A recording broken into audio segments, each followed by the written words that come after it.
Salut les naturalistes! Si quelques passionnés comme moi peuvent se régaler en observant ce gastéruption à javelot, il faut bien avouer qu'un tel insecte a plutôt tendance à faire peur. Mais pas de panique, hein. Ce n'est pas un dard que vous voyez, c'est un ovipositeur, autrement dit, un organe destiné à pondre des œufs. La grande famille des guêpes, auquel il appartient, souffre malheureusement trop souvent d'un délit de faciès. Et comme c'est aussi le cas pour les araignées, je vous propose pour ce nouvel épisode un autre regard sur ces mal-aimés. Générique.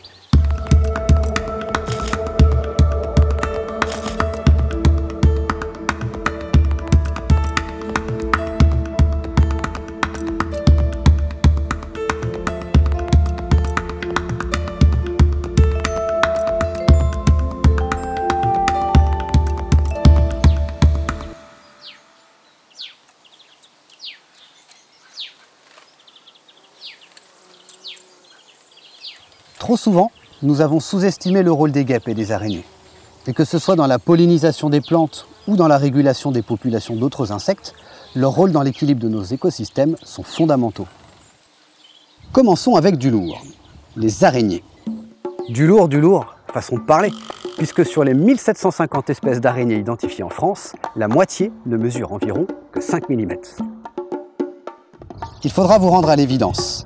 Dans un jardin qui laisse un minimum de place à la nature, les araignées sont partout.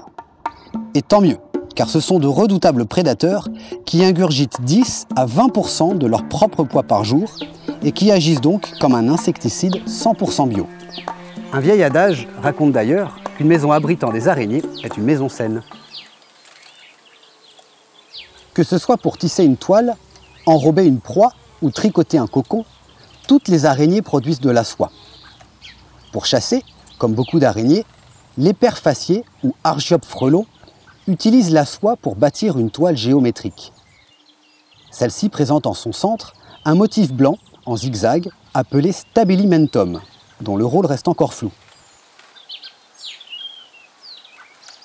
Certains spécialistes pensent qu'il aide à attirer les proies, alors que d'autres affirment qu'il facilite le camouflage de l'araignée. La soie peut aussi intervenir dans la reproduction des araignées. L'apiseur admirable l'utilise ici pour fabriquer une pouponnière en forme de cloche, où les jeunes vont demeurer sous sa surveillance jusqu'à être capables de chasser par eux-mêmes. Si c'est pas mignon, ça. L'apiseur fait partie des très nombreux arachnides qui ne tissent pas de toile pour piéger leurs victimes, mais qui privilégient un mode de vie errant. Ces araignées chassent alors leur proie en leur courant derrière, en leur bondissant dessus ou en se dissimulant dans la végétation. Cette araignée crabe, également appelée Thomis variable, est une spécialiste de la chasse à l'affût. Cette fois cachée dans les fleurs de la phacélie, elle peut patienter des heures pour capturer l'insecte convoité. Non, pas celui-là. Raté. Bien trop gros. Voilà, ce papillon sera parfait. Revenons maintenant aux guêpes, dont la diversité des espèces et des modes de vie est tout aussi grande que celle des araignées, y compris dans un jardin vivant. Les souvenirs que nous laissent ces insectes sont trop souvent limités aux très rares piqûres que les guêpes nous infligent. Il serait pourtant dommage d'oublier toutes les autres observations où nos guêpes sociales profitent sagement de nos jardins durant l'été, comme ce polisteux gaulois venu se délecter de nectar sur les fleurs du fenouil. Attention toutefois aux apparences, car le costume jaune et noir n'est pas exclusif aux guêpes sociales, et les usurpateurs sont nombreux. Cet insecte, par exemple, avec de petites antennes et une seule paire d'ailes membraneuses, est en réalité un cirfe, apparenté aux mouches. Il ne possède pas de dard pour chasser ou se défendre, et ne peut donc pas piquer. Il existe une très grande diversité de guêpes. La plupart ne sont pas rayées en jaune et noir, ne vivent pas en colonie et sont incapables de piquer. C'est le cas de cette minuscule chryside dorée, ou guêpe coucou, une espèce solitaire et parasitoïde, puisqu'elle pond dans les nids d'autres insectes. En avril 2021, j'ai mis en place dans le jardin différents aménagements à base de sable pour tenter d'attirer des insectes fruisseurs. La première surprise a eu lieu seulement 3 mois plus tard, avec l'arrivée d'une nouvelle espèce de guêpe l'amophile des sables.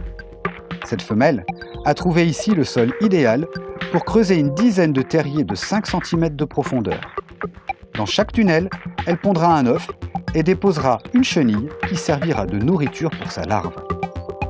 Le terrier sera ensuite bouché et la larve trouvera dans ce logis souterrain une protection contre l'hiver avant d'émerger au printemps suivant. J'espère que cette série de 6 épisodes vous a donné envie d'accueillir la biodiversité dans votre jardin, car c'est indéniablement chez soi que commence la protection du monde vivant. Et si vous avez envie de poursuivre cette aventure de proximité, je vous invite une nouvelle fois à découvrir mon film Jardin sauvage ou le livre Safari au jardin. Alors merci pour votre soutien et j'espère à bientôt. Ciao.